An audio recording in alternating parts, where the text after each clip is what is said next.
नमस्कार, मी रोहिणी आडे. नमस्कार महाराष्ट्राच्या आजच्या विशेष बातमीपत्रामध्ये आपले स्वागत आहे.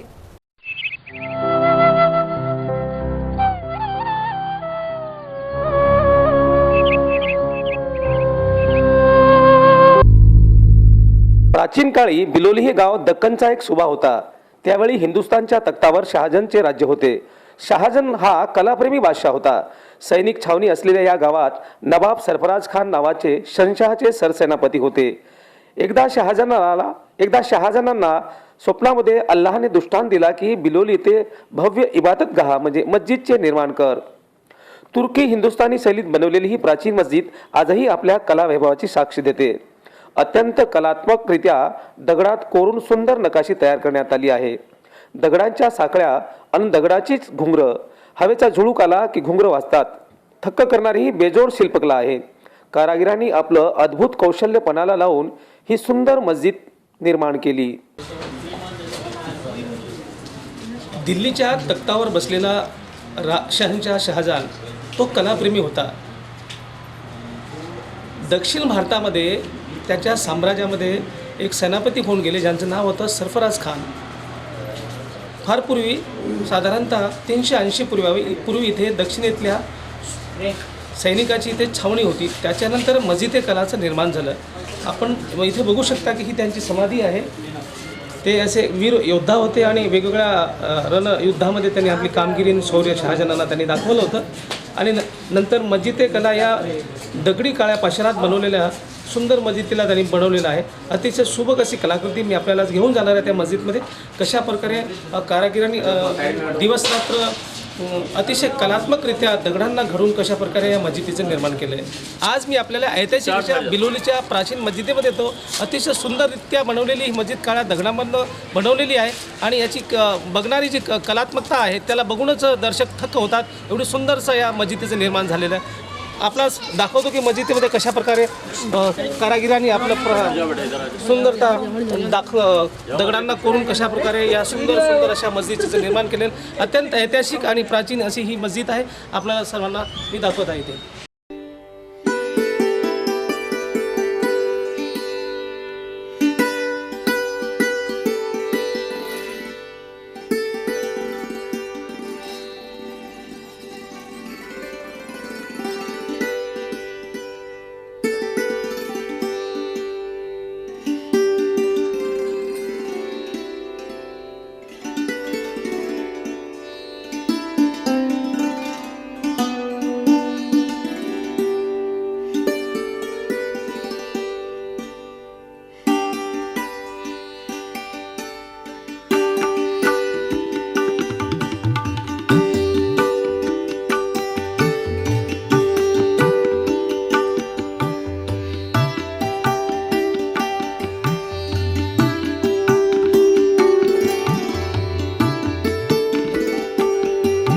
फार पूर्वी मस्जिदीच्या समोरील कुंडात थुई कारंजी उडायची.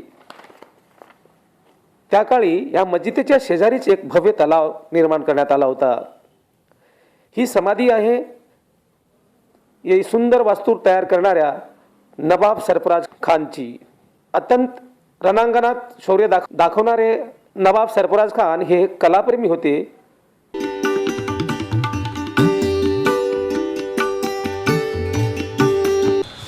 काळ्या दगडामध्ये अत्यंत सुबक आणि आकर्षक बनलेली ही मस्जिद कला इथे मी उभा आहे आणि माझ्यासोबत इथले प्रमुख जे मुतावली आहे ज्या या मस्जिदचं देखरेखीचं ज्यांच्याकडे जबाबदारी आहे ते वंशज आहेत त्यांना आपण विचारूया की पूर्ण याचा इतिहास काय आहे. नमस्कार महाराष्ट्राच्या दर्शकांसाठी खास आम्ही हा कार्यक्रम घेऊन येतो आहे. आपण बघत राहा नमस्कार महाराष्ट्र. सर मला हे सांगा की ही कुठल्या वर्षी बनलेली आहे ही मस्जिद? ये सब 1645 ईस्वी सन में कंप्लीट हो गया था ये. तो क्या इसके पीछे क्या प्राचीन क्या ये है कैसे बनी? ये शाहजहां बादशाह जो है उनके सेनापति थे ये नवाब सरफराज खान साहब. ये उन्होंने तामीर की थी. ये छावनी थी, फौजी छावनी थी यहाँ पर. उस वक्त जो है फौजी लोगों के लिए या फिर उन्होंने जो गांव बसाया था उनके लिए नमाज के लिए जो है ये मस्जिद बनाई गई. जो तालाब है यहाँ पर पीछे मस्जिद के पीछे है तालाब, बड़ा तालाब, उसी से जो है इस बौली में जो है पानी आता और वहाँ से ये फव्वारा वगैरह चालू था उस ज़माने में, अभी वो बंद है. अच्छा जी. तो ये शाहजहां का जब ये सूबा था, जी मतलब ये दक्षिण हाँ, भारत पूरा में जब हुकूमत उनकी यहाँ तक थी सर। यहाँ तक हुकूमत थी, जी। तो इसके ये प्रमुख थे सरफराज खान, सेनापति थे वो, उनके शाहजहां। सेनापति जी सेनापति थे। तो ये भी बताया जाता है कि शहनशाह को कोई दुष्टांत हुआ था रात में। हाँ, वो ख्वाब वगैरह आया था उनको कि उन्होंने यहाँ से जो गोलकोंडा से खंदार जाते हुए जो है शाहजहां थे ये, तो उन्होंने कहा था कि यहाँ पर एक इमारत जो है आलीशान तामीर की जाए। अच्छा, तो ये जो इसको कौन सी शैली में बनाया गया, कौन सी शैली बोलती है इसको? इसको ये साहब ये तुर्की और इंडियन ये दोनों की कलाकृति है। ये हिंदुस्तानी और तुर्की हिंदुस्तानी और स्टाइल तुर्की में जो बनाया है इसमें जो है कलाकारी आपको नज़र आएंगी पत्थर में, और ये सिर्फ काला पत्थर है। और उस वक्त जो है कोई मशीनरी नहीं थी, मजदूरों ने अपने हाथों से जो तराश कर है बनाया। तराश कर बनाया उसमें। तो ये पत्थर कहाँ से लाए, ऐसा कुछ इतिहास लिखा है? ये पत्थर अपने देगलूर तालुके से लेके आया हुआ। अच्छा, जी।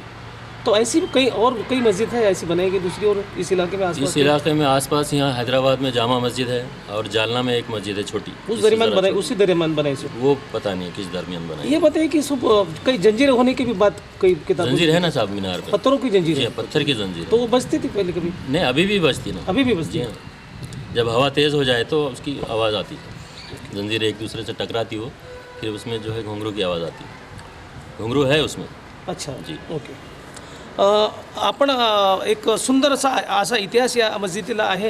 यांच्या बांधकामामागे जी रचना आहे, कलात्मकता पूर्णपणे करून कारागिराने एक सुंदर अशी मस्जिद इथे बनवलेली आहे. आणखी काही माहिती आपण घेतोय.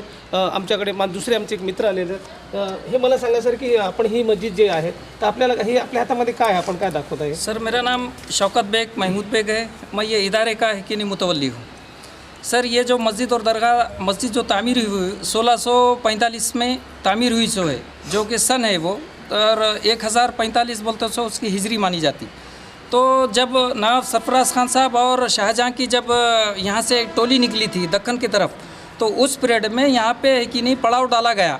तो उस पीरियड में किंग को यानी कि शाहजहाँ को जो बादशाह था उसको रात में एक ख्वाब आया कि वो ख्वाब के अंदर यहाँ पे है कि एक आलीशान इमारत यानी कि इबादत गाह कायम की जाए, जो कि बरसों तक वो कायम रहे और उसकी मिसाल कायम रहे. तो इसका जिम्मेदारी नवाब सरफराज खान साहब उसके सेनापति थे, कमांडर इन चीफ थे. उनको है कि नहीं ये सेनापति का लक़ब दिया गया था और उनके ज़िम्मेदारी में ये है कि नहीं तामीर करने का उनको कॉन्ट्रैक्ट दिया गया था.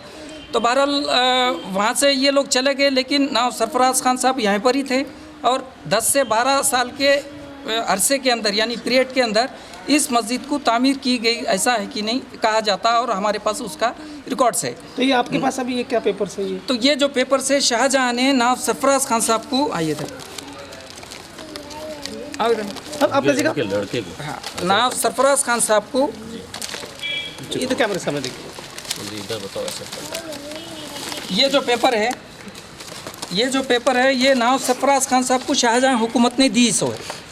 तो किस भाषा में लिखा है? ये फारसी लिपि में लिखे हुआ है. आज भी एक ही नहीं 400 साल का है, लेकिन बेहतरीन तरीके से आज यहाँ पर मौजूद है हमारे तो पास. क्या इसका मतलब ये क्या लिखा हुआ है इसके अंदर है कि नहीं किस तरीके से तामीर हुई मस्जिद और इसके यानी कि देखभाल करने के लिए कुछ प्रॉपर्टी दी गई भी है. और इसके अंदर है कि नहीं मेन चीफ कौन थे इसका जिक्र कहा गया. और ये कुरान मजीद की है कि नहीं एक ये छोटे से जिसके अंदर एक पूरी है कि नहीं आयत है, तकरीबन आयत है, सूरह आल इमरान की आयत है ये. और ये जो है बाकी के ये जो शिजरा दिख रहा ये पूरे है कि नहीं जिस आज के हिसाब से आज हुकूमत के पास से जो फाइल ये टेबल पे से वो टेबल पे से निकलती हुई जो सिग्नेचर्स होके जाते, इस तरीके से ये पूरे है कि नहीं जो टेबल पे से गुजरी जिस सूबेदार थे उनके पास के ये पूरे नाम और दस्तखत है.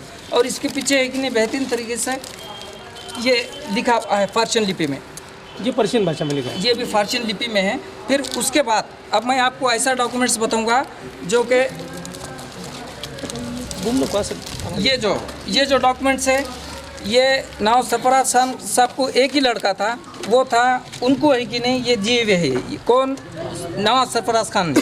तो ये है कि नहीं सोर मुद्रित दस्तावेज़ है, यानी कि सोने के पानी से लिखे हुए है कि नहीं कुरान की एक आयत है और आयत के साथ है कि नहीं उसके बाद फिर उसके सिक्के है. तो और इससे बेहतर और आपको एक चीज़ बताऊंगा मैं जो कि बेहतरीन तरीके से वो लिखावट है. ये है, शुरू करता हूँ अल्लाह के नाम से, बिस्मिल्लाहिर्रहमानिर्रहीम. ये लिखा गया है, वो भी पूरे सोने के पानी से लिखा गया है. और ये पूरे है कि नहीं कुरान मजीद की आयत है और उसके बाद है कि नहीं उनके नाम से. तो इस तरीके से इस डॉक्यूमेंट्स के अंदर ये फारसियन लिपि में दिया गया था उस पीरियड में, आज भी है कि नहीं, काबिल दीद है कि नहीं, ये डॉक्यूमेंट्स आज मौजूद है। तो मैं अब इसके बाद थोड़ा सा ये बतलाना चाह रहा हूँ कि 2013-14 के अंदर हमने हुकूमत महाराष्ट्र से ये अपील की थी। 8 से 10 साल के अरसे के बाद हुकूमत महाराष्ट्र ने इसका काम करने का जिम्मेदारी दी और तकरीबन 1 करोड़ के करीब हकीनी बजट आया था। उसके अंदर से DSR माइनस होके 50 लाख रुपए का काम हुआ। और जो कि ये जो पहले मीनार जो थी वो 1972 में पावर ब्रेक नहीं होने की वजह से, बिजली गिरने की वजह से वो टूट गई थी। लिहाजा वो हमने महाराष्ट्र शासन को बोल के है कि नहीं, अब जैसी है वैसी इमारत कायम आज अपने सामने नज़र आ रही। अब उसके बाद रहा सवाल, 1 करोड़ में से 50 लाख रुपए आए, 50 लाख रुपए है कि नहीं DSR माइनस होने की वजह से नहीं आए। अब हम महाराष्ट्र शासन से अपील ये करते, दरख्वास्त ये करते और पुरातत्व विभाग से भी ये दरख्वास्त करते कि आने वाले 2016 और 17 में है कि नहीं इसका काम करें, तो हम महाराष्ट्र शासन का बहुत अच्छे तरीके से शुक्रगुजार रहेंगे। इसी के साथ मैं गुजारिश करता हूँ महाराष्ट्र शासन से कि ये जो ऐतिहासिक मस्जिद है 400 साल पुरानी है, यहाँ पे VIP पैरिसन आते, बाहर के गेट्स आते और यहाँ पे पर्यटक बढ़ते जा रहे। लिहाजा अगरचे कि ये काम महाराष्ट्र शासन से होता होगा तो मैं उनसे है कि नहीं दरख्वास्त करता हूँ कि ये काम जल्दी से जल्दी हो। ओके, शाही दस्तावेज आहेत 450 वर्षापासून यांनी जतन करून ठेवलेलं आहे। नवाब सरफराज खान जे सेनापती होते शहाजनचे, त्यांच्या काळामध्ये ही या सुंदर अशा मस्जिदचं निर्माण झालेलं आहे। आणि या मस्जिदीची विशेषता आहे की काळ्या दगडात कारागिराने कलात्मकरित्या याला घडवलेलं आहे। आणि आताही दगडाच्या साखळ्या असून दगडाचीच घुंगरं आहेत। हवेचा एक झोका आला की ती घुंगरं आताही वाजतात, एवढं वैशिष्ट्य या मस्जिदीचं आहे। आणि ही जे शाही दस्तावेज आहे फारसी भाषेमध्ये लिहिलेली आहे। याच्यामध्ये या मस्जिदीची देखभाल आणि याचा पूर्ण इतिहास आणि याच्यामध्ये कुराणातील काही पवित्र शब्दही लिहिलेले आहेत। आणि ही मस्जिदीची देखरेख कशी करायची आणि त्याच्यासाठी उत्पन्न कसं मिळेल असे याच्यामध्ये आदेश पण दिलेले आहे। बिलोलीहून वली खानसह ब्युरो रिपोर्ट, नमस्कार महाराष्ट्र।